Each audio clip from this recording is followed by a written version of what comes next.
Good morning. Good morning. Well, welcome to Rapid Transit, the Capital Region office. We're glad to have you here to talk about a very important topic. Before we begin with our comments, I would just like to take a moment to introduce some of the folks that are with us. We have Senator Patty Kim, we have Representative Justin Fleming, Representative Dave Mattson, Secretary Carroll, Logan Hoover from Senator McCormick's office.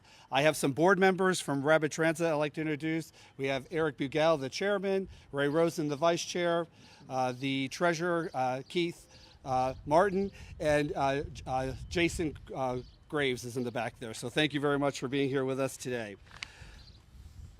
So I'd like to thank the governor for your bold leadership on transit funding. And thank you for bringing us together today to address Pennsylvania's most pressing need.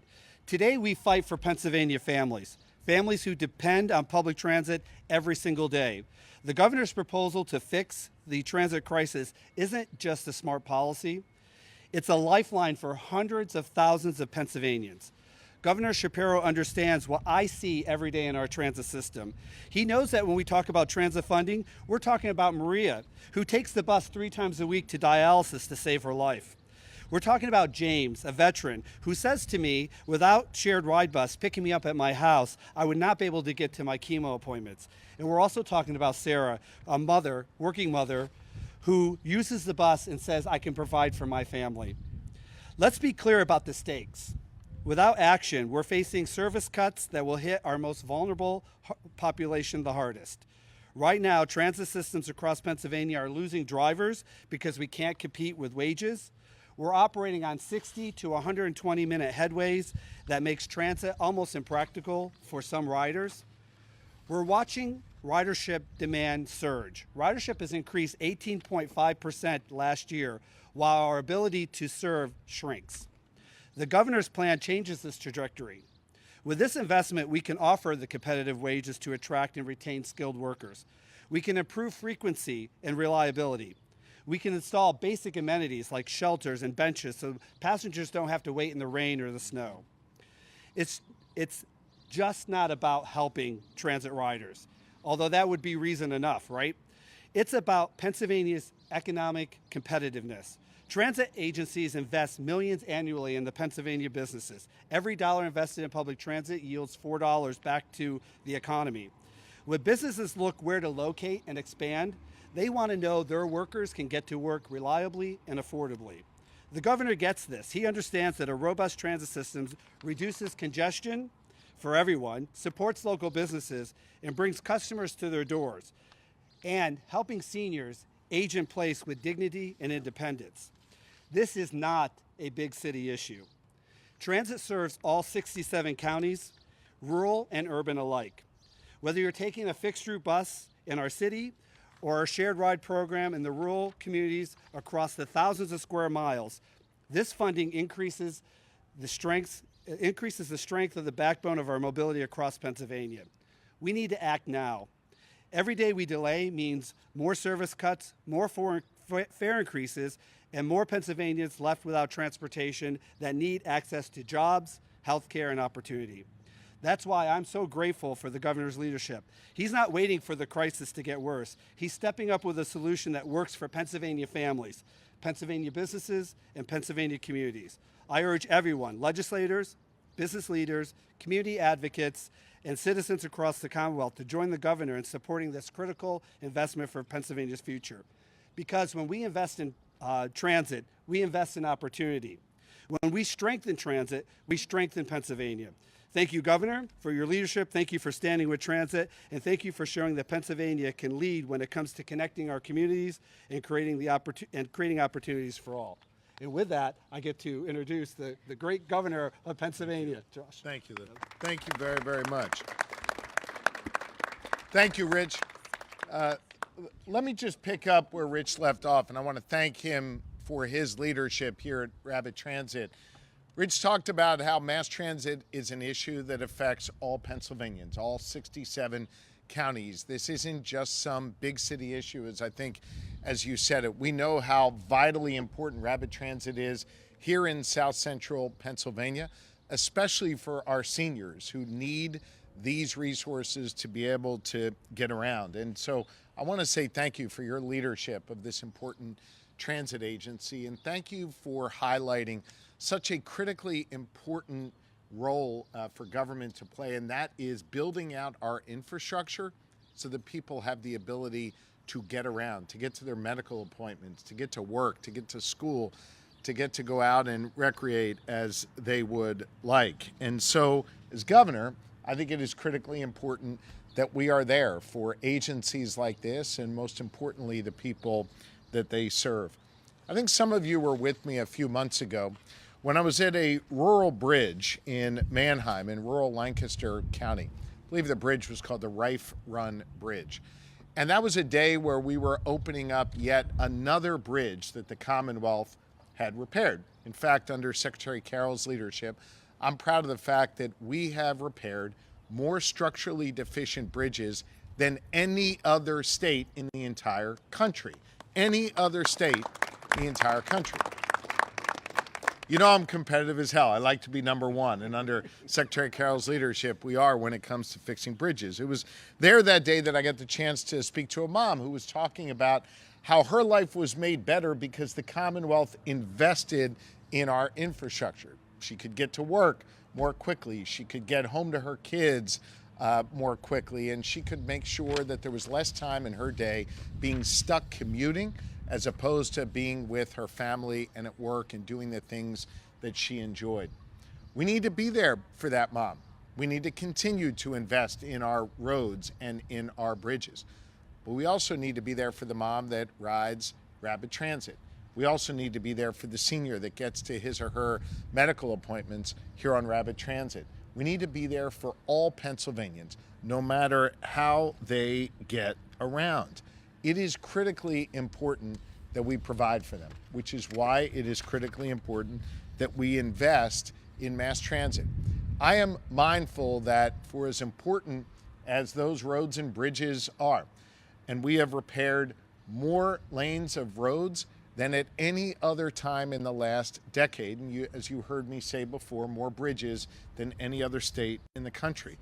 I'm mindful that for a lot of folks, getting to church, getting to school, getting to work, I'll tell you what, over a rural bridge. It takes them on a bus like one of those that we have here, to repairing those roads and bridges in our rural and suburban communities. We need to also be prepared to step up for those who rely on mass transit.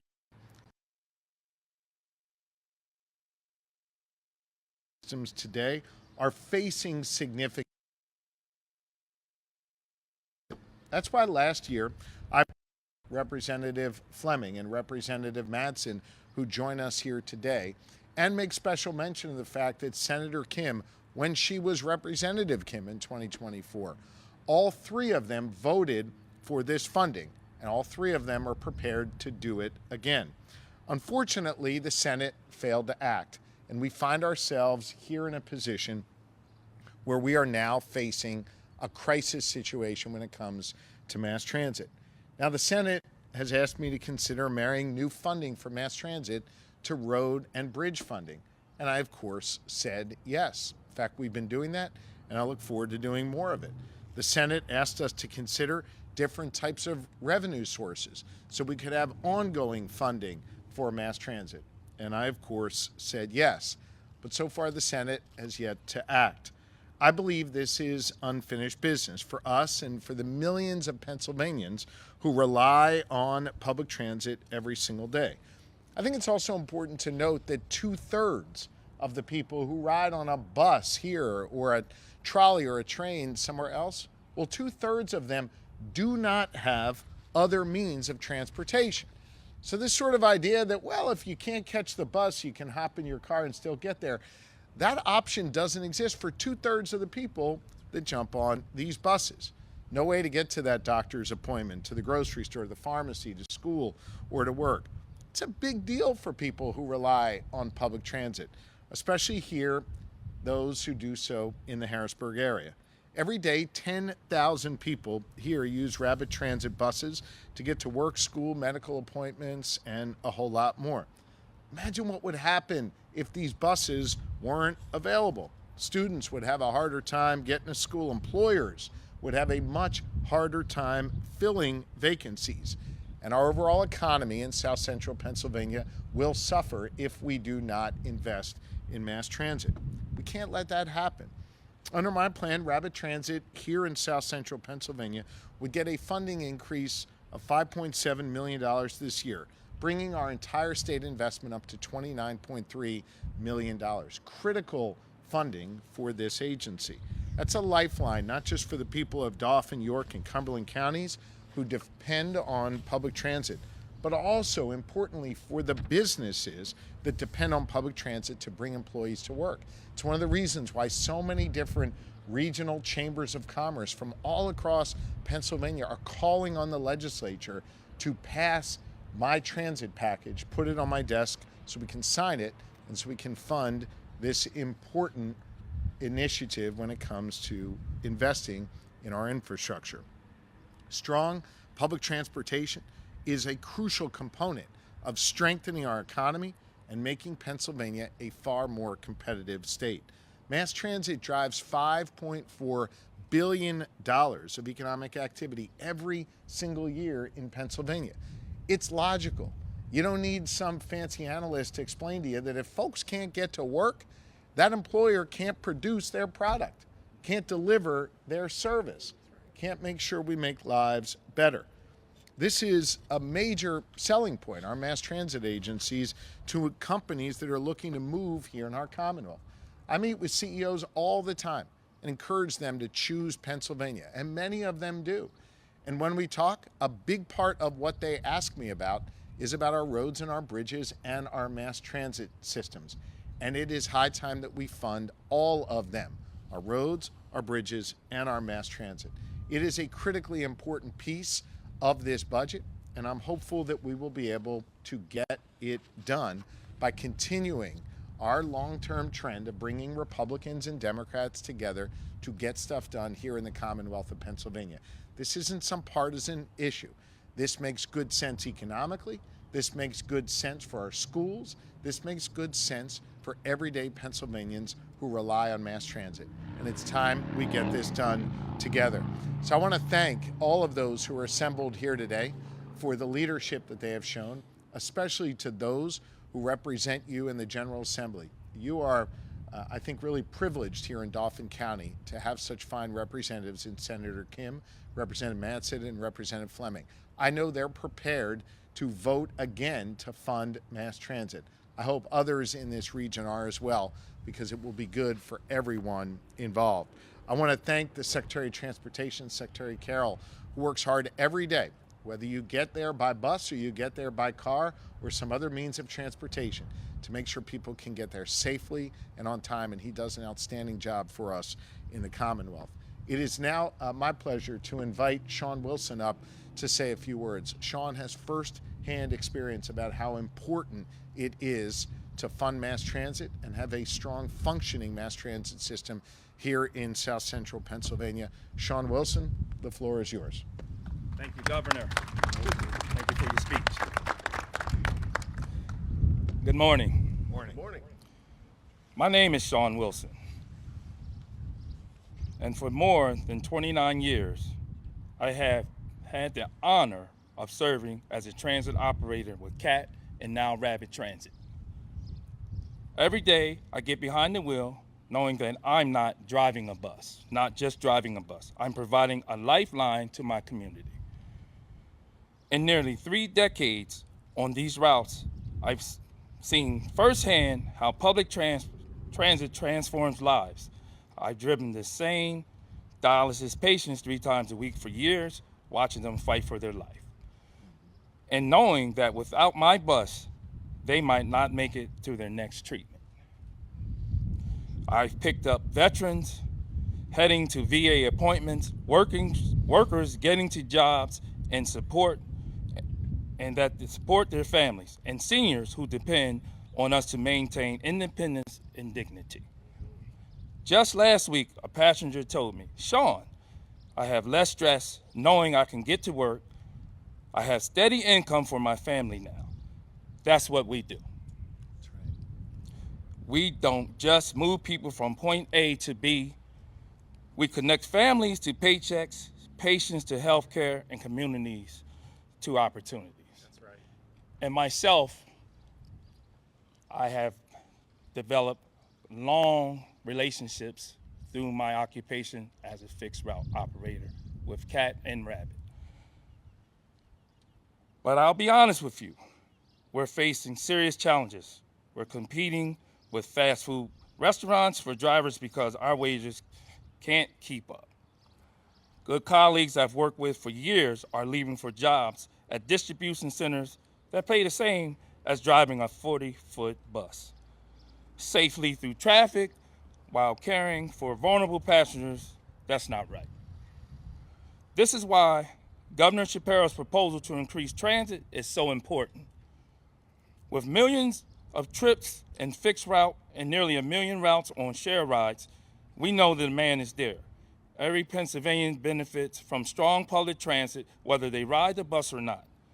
We've reduced traffic congestion, support economic growth, and help business by getting workers to their jobs and customers to their doors.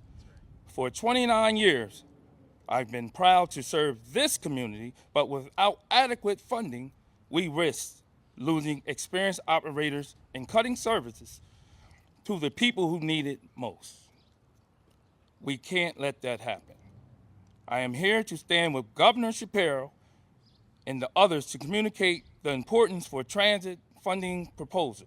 Help us continue connecting Pennsylvanians to jobs, healthcare, and independence.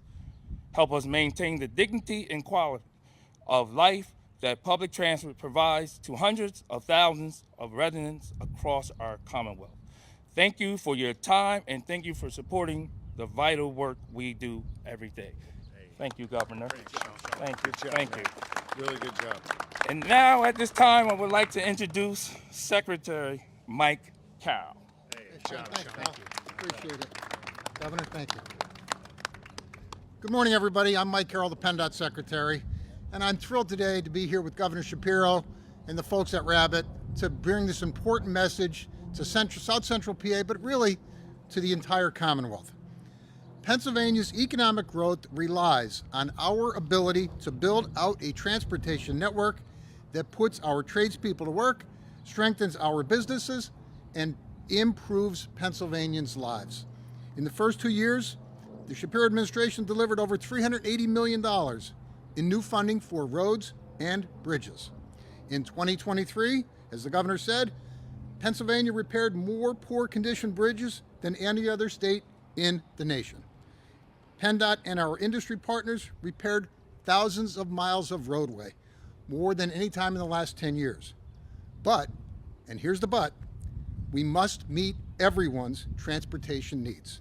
To grow our economy and our communities, our infrastructure and public transit systems must both be properly funded. Transit is critical in Pennsylvania. On average, 65% of fixed route transit users say they have no other choice, no other option to get to where they need to go. Nearly 59% of people using Rabbit Transit have no other choice and no other option. That's why Governor Shapiro's budget makes an unprecedented investment in mass transit across Pennsylvania, the first time in 10 years. But we've been here before. Governor Shapiro proposed this solution last year. The House thankfully acted on the governor's proposal 3 separate times, but the Senate did not act. So Governor Shapiro and our Democratic legislators secured an $80 million stopgap in last year's budget to buy us the time to get us to June 30th this year. It's nearly June 30th. The governor again has proposed the first significant transit investment in over a decade, totaling $292 million for transit systems across Pennsylvania. We need our legislature to meet Pennsylvanians' current and future public transit needs, just as we need to meet needs on road and bridge network across the Commonwealth. To give you all an idea of the scale of transit in Pennsylvania, last year Pennsylvania's transit agencies combined provided over 260 million fixed route trips. Those are on buses and trolleys and trains. 25 million of those were senior trips, including millions of trips in rural Pennsylvania, including our most rural counties, Forest and Sullivan. There is transit in every county in this Commonwealth. There is. Especially in rural PA, there's a huge need to make sure we have a fully functioning shared ride program. No matter the service type, transit providers across the state are dealing with workforce challenges and rising costs. The investment proposed by the governor would help stabilize this service and forego service reductions or fare increases. You know, shared ride supports seniors' quality of life and it powers our economy. It provides opportunity, no matter where you live. And opportunity is delivered by transit, just as it is with roads and bridges. It is important to note the Shapiro administration's commitment to all Pennsylvanians, and that includes safe, reliable public transit as safe, reliable modes of transportation across the board. I'm proud to stand here today with Governor Shapiro and the advocates and the Rapid Transit folks to make sure that people understand the importance of this conversation. The time has come. We need to fund transit, and I'm thrilled to be a partner with the governor and everyone else across our Commonwealth that understand the importance. And I'm thrilled now to have the opportunity to introduce a really important voice in all of this. You know, those of us that wear a suit and come to events like this have an important message to deliver. But we're about to hear from somebody that uses transit on a regular basis here in the Harrisburg area, and that's Lou Deal. And Lou, I'm going to ask you to come to the microphone and share your personal experience and the importance of transit here in Harrisburg. Lou Deal.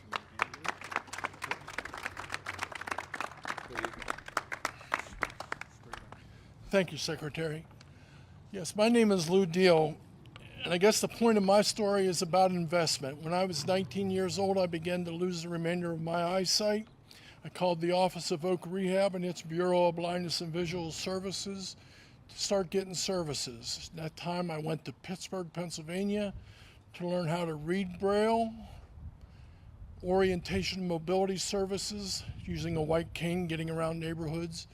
And the great part of that service was I got to learn the mass transit system in the city of Pittsburgh.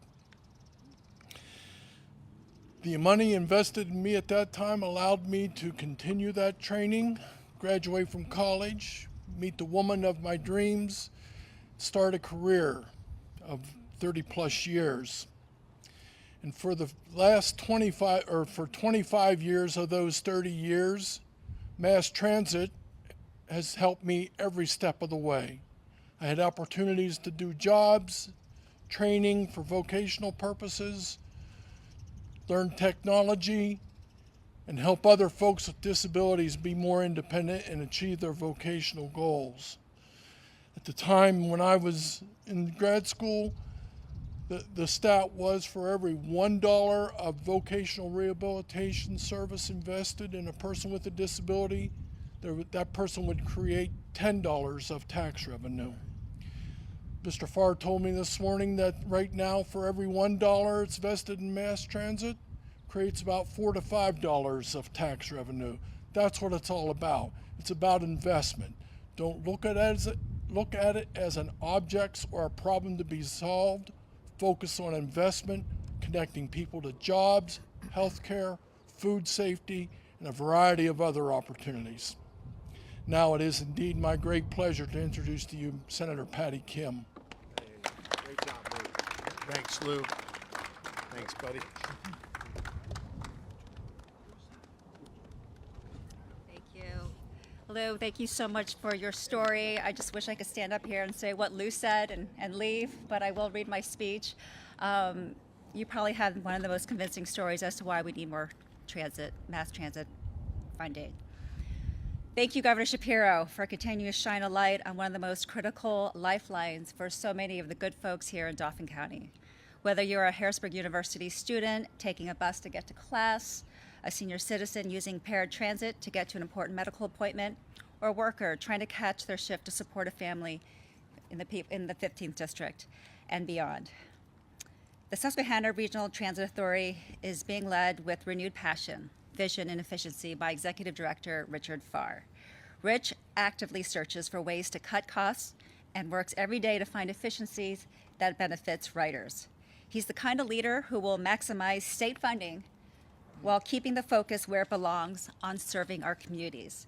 Thank you so much for hosting us, Rich, and your team. House Bill 1364 will direct nearly $300 million in new funding to the Commonwealth's transit agencies, including SEPTA, PRT, Susquehanna Regional Transit Authority, and rural communities. We all recognize that Harrisburg is not Philly or Pittsburgh, but that makes this funding no less critical for our city and region. Simply put, the capital region will see improved access to public transportation options that help them make life happen. Think about it. In its recent year reported, Rapid Transit provided 3.3 million trips and served an average of nearly 120,000 riders per month in Dauphin, Cumberland counties. In addition, Rapid Transit provides seniors with over 40,000 paratransit rides and over 30,000 to individuals with a disability. Ask yourself, without Rapid Transit, where would they go? Once the House sends this bill to the Senate, I am ready to support it, but we need the Senate Republicans to bring it up for a vote. They had several opportunities, as said earlier, to get it done, and there's no more time to waste. It has to cross the finish line this year so we can provide the resources transit needs over the next critical 5 years. I think of the restaurant server who wants desperately to make more money because their restaurant is slow. She gets a call from her boss to fill in for someone, but she can't make it because the bus schedule is limited. This story plays out across every industry where workers depend on public transit, folks missing out on extra shifts, second jobs, and career opportunities simply because they can't get there. Transportation is one of the biggest barriers to financial stability. It makes me think of the saying, when you hand good people possibility, they do great things. Let's work in a bipartisan effort to connect our constituents to their possibilities and to their lives. Governor Shapiro came up with a solution to fix our mass transit problem. I'm here to support it and urge my colleagues in the Senate to do the same. I'm now going to call back Governor Shapiro back to the podium. I've been doing this for so long, he's going to make a joke that the hard questions go to me and the easy ones go to him. So I said it for you. Thanks, Senator Kim. I do want to note for the record that I invited Representative Madsen and Representative Fleming to say a few words, and I think they basically just said amen, right? Yeah. They endorse everything that was said.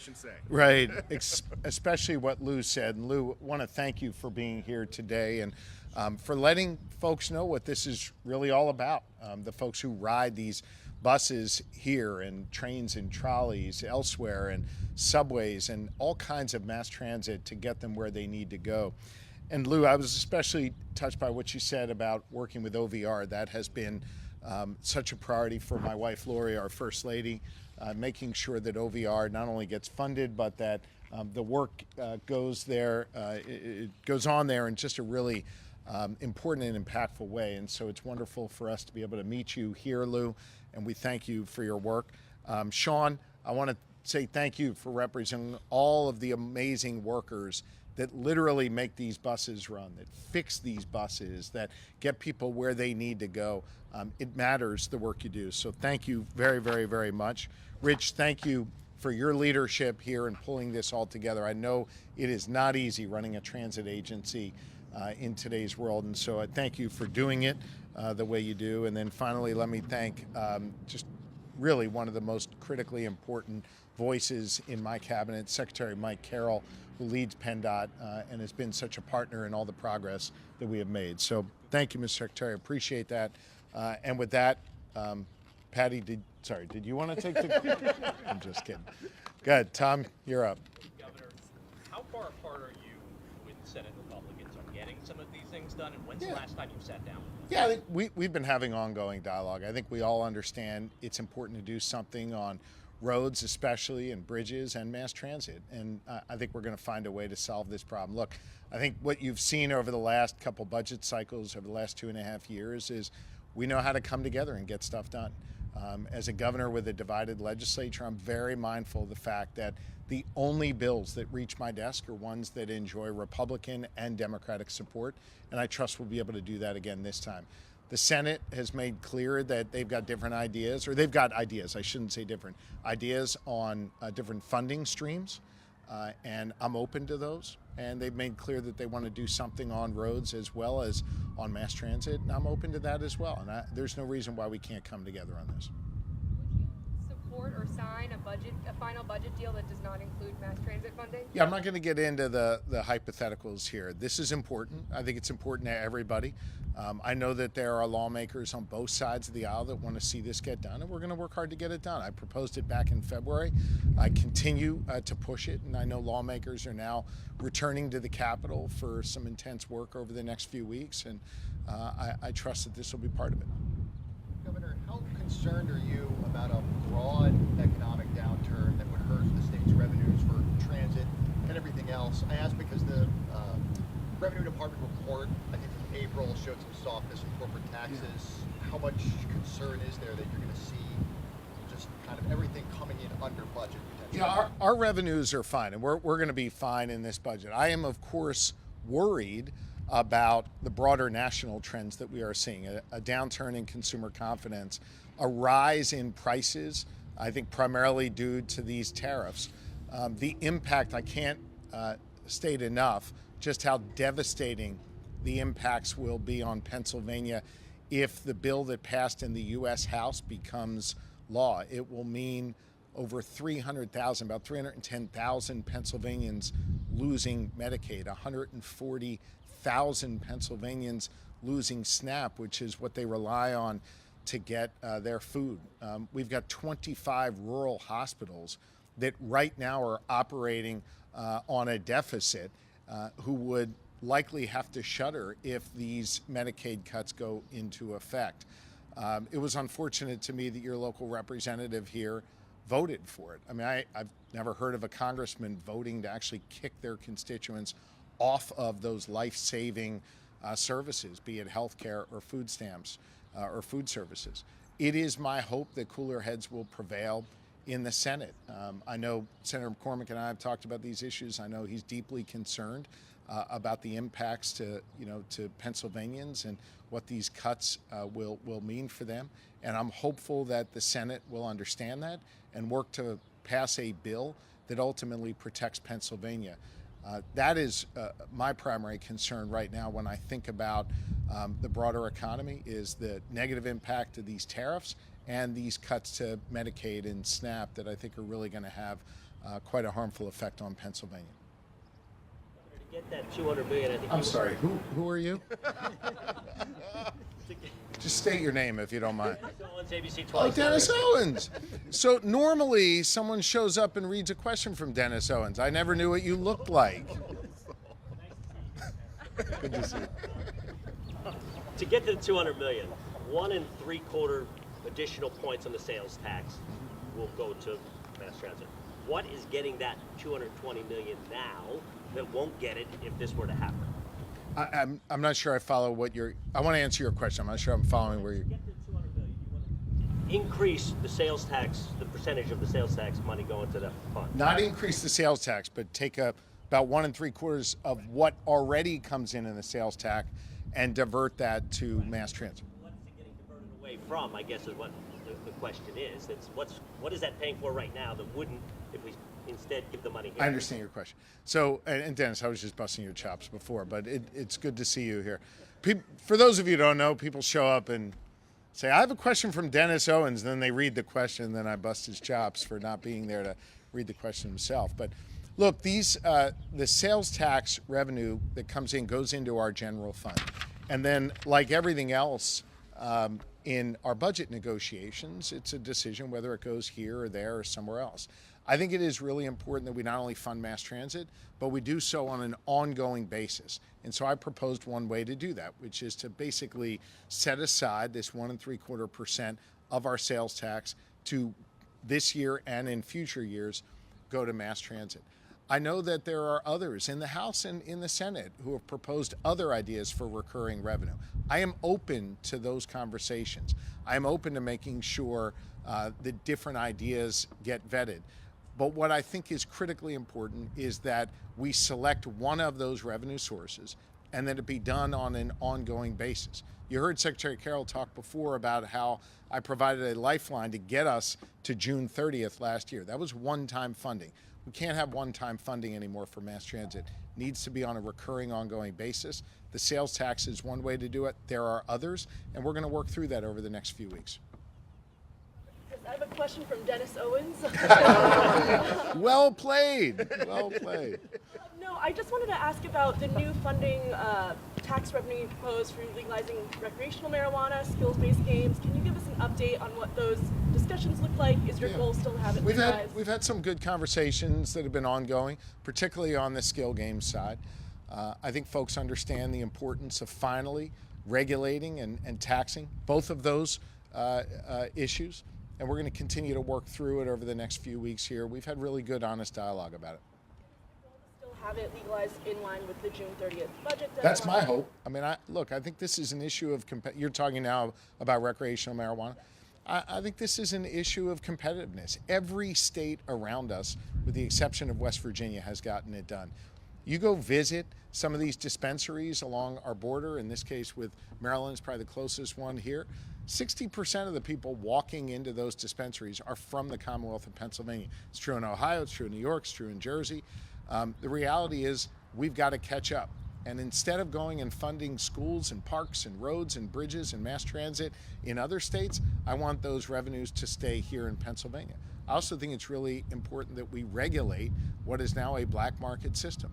And it is critically important that we have a justice component to this and wipe away the convictions of those who have on their record possession of small amounts of marijuana. It's time to have some justice in that space as well. So I'm hopeful we'll be able to get it done. The Senate, the House passed a measure a few weeks ago. It was supported by these two representatives here. I called it at the time sort of an opening salvo in this. The Senate has different ideas. They should put their ideas on the table. But we can't cede this ground to other states. It's time for Pennsylvania to be more competitive, and I'm hopeful we'll get this done. How worried are you about federal funding in this budget? Because there's a lot of money that's potentially at stake here, and you don't know what's going to happen. Well, as I said before, I'm deeply concerned about the Medicaid cuts. 300,000+ Pennsylvanians will lose health care. Over 100,000 will lose food assistance. Hospitals in rural communities could shutter as a result of this. In addition to that, we've seen billions of dollars illegally cut from Pennsylvania.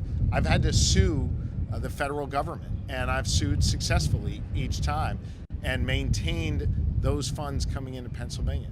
As the federal government prepares to pass a budget, it is my hope that they will not make deeper cuts to Pennsylvania.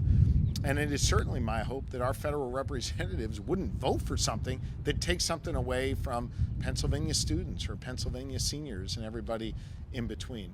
These are times of real worry. We've got our house in order in Pennsylvania. We've got a surplus. We've got a balanced budget. I've proposed critical investments like mass transit, as well as tax cuts for small businesses and families who are trying to afford childcare. We can do all that and maintain all that in Pennsylvania. It gets far harder if our folks in Washington cut funding that we rely on here in Pennsylvania. So we got our act together. I hope they get theirs together. Thanks, everybody. What's the latest as you know it after Friday's rally? Yeah, I think the ball is in the president's court. He made his big announcement in Pittsburgh on Friday. And look, I'm obviously quite pleased that we're going to be able to protect steelmaking here in the Commonwealth of Pennsylvania. But no one has signed the documents for Nippon to acquire U.S. Steel. The president, I think, acknowledged when he landed back in, I believe he was in D.C., that he has yet to review the final document. He has yet to sign off. Why is that important? Because this deal requires the approval of something known as CFIUS, which is a federal process that only the President of the United States can sign off on. Obviously, we know then President Biden did not sign off on it. So the President's given us every indication he will sign off on it. And then U.S. Steel and Nippon will have to sign the documents for that acquisition, and then we go forward. The key here is we're going to protect steelmaking in Pennsylvania. It will not just be something we read about in the history books. it will be something that is part of a growing industry in the Commonwealth, and that is critically important. And I've been working for the last year and a half with all parties involved, U.S. Steel, Nippon, the federal government, President Biden, President Trump, and many others to try and get this done. And so I'm grateful to all of the people who have been around the table to work on this. Grateful to Senator McCormick, who played a leading role in it. Grateful to many folks who got this done. And hopefully the documents will be signed real soon, and the dollars will start flowing. The investments will be made, and we'll be hiring a lot more steel workers in Pennsylvania. Thanks, everybody.